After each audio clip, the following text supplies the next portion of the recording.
Greetings and salutations. I am Poetic Heretic, and I am here with a terrifying tale about black-eyed kids. The author is Kate. This is her story. This happened to me just a few days ago, so everything is still really fresh in my memory. I am living in Edinburgh, Scotland for the last 6 years, and really can't think of anything as terrifying as what happened to me in January 2013. I was walking back home after a day at work. On the roundabout I said my goodbyes to my colleague and went home. I had an early night plan because I was working the early shift the next day. After a short time I was cuddled in my bed with a Runner's World magazine to read. At about 11 p.m. I felt tired, switched off the light, and went to sleep. I woke up 2 hours later because I heard some strange noises near my front door.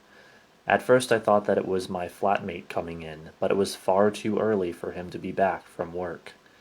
The next thing made me jump out of the bed. It sounded like someone was trying to force entry into my flat. I grabbed my mobile, just in case I had to call the police. I ran to the kitchen to check who was at the front door. The only problem was that there was nobody there, and I still could hear the noise. I locked the doors up and down again and left the key inside, just to make sure that nobody could get in, and I went back to my room. I always sleep with the curtains open because I like a moonlight falling into my room, only this time there was no moonlight.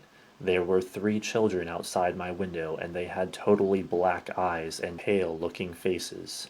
I felt an absolute and overwhelming sense of terror. I think they were all about the same age, but sensed they were very, very old. One child was repeating, "Let us in," and knocking on the window. I knew that I couldn't do what he asked. I could sense danger as it had a smell attached to it. I don't know how else I could explain it. Anyway, the child was repeating, "Let us in, let us in, let us in," constantly, and I jumped into my bed shaking and crying. Every time I heard the knock and the request, I was shivering like crazy and crying. It went on for the next couple of hours, and I don't really know whether I finally fell asleep or they departed. What I know is that I woke up absolutely drained of energy. I can't stop my thoughts from going back to that night, and I was praying that this will never happen to me again. And that concludes the story. Don't forget to rate, comment, favorite, and subscribe, and thanks for watching.